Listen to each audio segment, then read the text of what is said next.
Boa noite, meu povo. Como é que vocês estão? Vocês estão bem? Olha, bora lá fazer nossa leitura de hoje. Lembrando que hoje é capítulo 12 de Levítico. E lembrando que a gente tá nessa leitura dos 27 dias, cada dia um capítulo. Mas o intuito é que a gente ressignifique o livro de Levítico. E depois a gente vai para Hebreus. Por quê? Quando a gente entende a essência do livro de Levítico, a gente entende muita coisa que está falando lá no livro de Hebreus, no Novo Testamento. E depois também muitas coisas que são faladas lá em Apocalipse, inclusive sobre o tabernáculo, porque tem uma parte em que o governo vem direto do trono e depois do tabernáculo. Se você não entende a questão do tabernáculo, você não entende tão bem lá o final. Então, para você ver que tudo está conectado. E aí depois as coisas vão ficando mais claras, né? Por exemplo, no de hoje, a gente vai entender por que, por exemplo, Maria, assim que ela termina o processo de purificação, que é o que a gente vai falar hoje, depois do parto de Jesus, ela vai até o templo e oferece 2 aves para purificação. E é exatamente esse capítulo, porque no capítulo 12 fala a purificação após o parto. Então, para de novo relembrar e ressaltar que Jesus cumpriu toda a lei. E além disso, ele não pecou. Então ele fez algo assim sobrenatural. E a gente tá vendo bem a Levítico, que é a entrega dessa lei, né? Com detalhes, com riquezas de detalhes. E depois que a gente finalizar Hebreus, a gente provavelmente vai voltar para ler o livro de Números e depois Deuteronômio. Por quê? Aí a gente vai finalizar esse processo todo, porque depois de Levítico tem um período que eles ficam no deserto, que é muito importante, porque é o período de amadurecimento, em que por diversas questões eles ficaram, em vez de passar um percurso que duraria, sei lá, 40, se não me engano é 40 dias, eles passaram 40 anos no deserto. E deserto traz à mente o quê? Essa questão das tribulações, né? Do processo. E aí, depois que eles finalizam esses 40 anos, que tá principalmente no livro de Números, aí a segunda geração do povo de Israel, que não é a que o mar se abriu para eles passarem, os filhos deles, eles são orientados já por Moisés, já de idade, em Deuteronômio. E Deuteronômio é como se fosse tipo um recapitulamento de tudo que aconteceu com o povo de Israel, inclusive das coisas da lei, antes deles acessarem a terra da promessa que é Canaã. Então, a gente depois vai finalizar esse percurso para depois voltar lá para o Novo Testamento. Vocês vão ver o quão isso vai fazer total diferença. Mas hoje vamos lá então para nossa leitura do capítulo 12, tá? Tá escrito assim: purificação após o parto. E disse o Senhor a Moisés: diga aos israelitas: quando uma mulher engravidar e der à luz um menino, detalhe, aqui eles diferenciam até se é menina ou menino. Aí, no caso aqui, é um menino. Estará impura por 7 dias, assim como está impura durante seu período menstrual. Então, aqui 2 chaves, né? Fica impura por 7 dias, tanto quando tem um menino ou quanto tá no período menstrual. Aí depois tá assim: no 8º dia, o menino terá de ser circuncidado. E Jesus foi circuncidado no 8º dia. Cumpriu tintim por tintim da lei, né? Então, a mulher guardará 33 dias para ser purificada do seu sangramento. 33 dias. Então, um dia mais... um mês mais 3 dias. Cadê que eu me perdi aqui? 33 dias para ser purificada do seu sangramento. Não poderá tocar em nenhuma coisa sagrada e não poderá ir ao santuário, até que complete os dias da sua purificação. Se der à luz a uma menina, estará impura por 2 semanas, como durante o seu período menstrual. 2 semanas. Neste caso, guardará 66 dias para purificar do seu sangramento. Detalhe, é o dobro, né? 66 dias. Então, 2 meses e 3 dias. E 6 dias, na verdade, né? 2 vezes de 33, né? Aí depois, quando se completarem os dias da sua purificação pelo nascimento de um menino ou menina, ela trará ao sacerdote à entrada da tenda do encontro um cordeiro de 1 ano para o holocausto e um pombinho ou uma rolinha como oferta pelo pecado. O sacerdote os oferecerá ao Senhor para fazer propiciação por ela, que estará pura do fluxo do seu sangramento.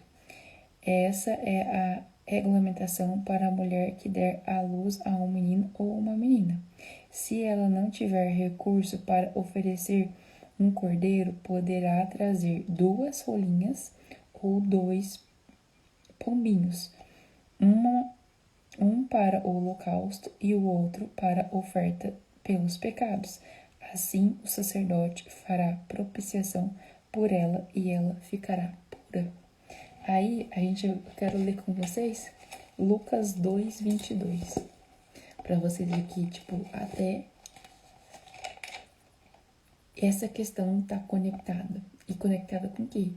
Isso linka Antigo Testamento com Novo Testamento. 2, 22, na verdade. Lucas 2, 22. Completando-se o tempo da purificação deles. Deixa eu ler o 21 para vocês entenderem. O título é assim: Jesus é apresentado no templo. Completando-se 8 dias para a circuncisão do menino, foi-lhe posto o nome de Jesus, o qual lhe tinha sido dado pelo anjo antes de ele nascer. Lembra que o anjo já tinha revelado qual que seria o nome de Jesus, né? Completando-se o tempo da purificação deles quem? Da mãe e do menino, né? De acordo com a lei de Moisés, José e Maria o levaram a Jerusalém para apresentá-lo ao Senhor, como está escrito na lei do Senhor. Todo primogênito do sexo masculino será consagrado ao Senhor, e para oferecer um sacrifício de acordo com o que diz a lei do Senhor, 2 rolinhas ou 2 pombinhos. Havia em Jerusalém um homem chamado... aqui já vai para outro assunto, que é Simão, né? Que fica sabendo e vai lá para ver Jesus. Mas, enfim, 2 rolinhas ou 2 pombinhos. Aonde está escrito isso? No capítulo 12, que a gente leu hoje. Então, olha como é que as coisas estão conectadas. E quando a gente tem essa clareza, a gente lê coisas diferentes no Novo Testamento com outro olhar. Lembrando que Deus, ele é um Deus de detalhe. E ele não escreveu Levítico para... como é que fala?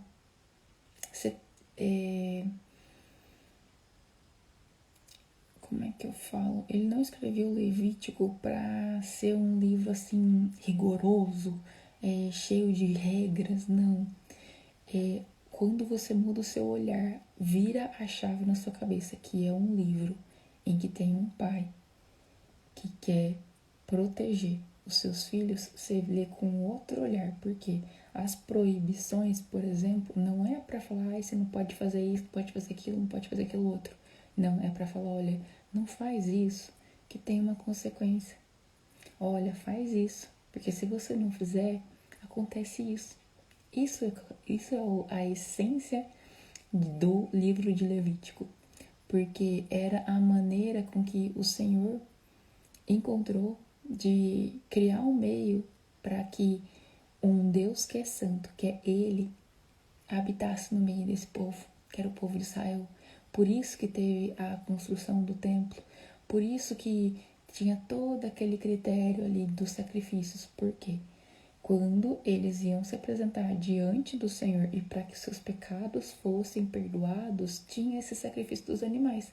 Só que depois de Jesus, você vai entender a importância do sacrifício dele, que foi como se fosse um cordeiro pascual, mas ele valeu por todos os outros sacrifícios, entende? Por isso que depois de Jesus, esse sacrifício de animal não faz mais sentido. Mas por quê? Você vai entender, lendo Levítico, a questão do sangue, a purificação, como que era feita a propiciação. Então aí você vai entender melhor o que acontece lá no livro do Novo Testamento, entende? Então por isso que é muito importante a gente também estudar a fundo a lei, né? Que é o livro de Levítico, basicamente. E depois, como eu falei para vocês, ele é relembrado em Deuteronômio, porque é Moisés falando para outra geração, que não foi a geração que atravessou o mar com ele. Não foi. Que se abriu o mar e eles passaram. Não, é pros filhos deles. Por isso que fica parecendo que tá repetindo, mas não tá. Porque é Moisés, já de idade, explicando para a segunda geração o que eles não poderiam esquecer antes de entrar na Terra da Promessa. Então é outra abordagem. E lembrando que naquela época não tinha isso aqui. Era falado. Então por isso que ele ressalta tanto a questão no Deuteronômio. As pessoas estão ali gravando aquelas informações. E aí mesmo ele repetindo, depois meio que o povo meio que se perde e começa a fazer coisas que desagradam a Deus. Mas enfim, era isso. Boa noite, Aline. Boa noite, Wilma. Tudo bem? Como é que você tá? E é isso. Espero que vocês tenham gostado. Amanhã, capítulo 13 de Levítico, tá bom? E é isso, a gente já tá no 13 de 27. Serão 27 dias lendo o livro de Levítico. Ai, maravilhosa. A gente precisa combinar os nossos cafés, hein? Cafés, jantares. Ai, que é uma delícia. Corrida. Mas bora aí, vamos fazer uma oração pra gente finalizar. E amanhã, então, vocês leem o capítulo 13 pra gente dar continuidade. Senhor, a Ti rendemos graça, porque o Senhor é bom, Você sempre nos ouve. Paizinho, muito obrigado por mais um dia, mais uma oportunidade de fazer mais e melhor, Pai. Obrigada por esse momento, obrigada por esse desfrute, obrigada por ter o privilégio de ter a palavra para que a gente possa ler, meditar e o Seu Espírito, Pai, nos dá revelação da Sua palavra e a gente entender coisas novas, Pai. E não só isso, entender muito melhor o que acontece lá no Novo Testamento, porque nada é por acaso na Sua palavra e as coisas estão conectadas. Então, quando a gente entende melhor Levítico, a gente entende melhor todo o restante, porque o Levítico é como se fosse a base, né? O começo ali. E todas as partes estão conectadas. Obrigada, Pai, por esse privilégio. Que o Senhor nos conceda uma boa noite de sono e que a gente possa desfrutar. E amanhã vim comentar sobre o próximo capítulo desse livro maravilhoso. Obrigada, Pai. Em nome de Jesus, amém, amém e amém. E é isso. Beijão pra você. Boa noite, Aline. Boa noite, Wilma. E até amanhã. Beijo, beijo.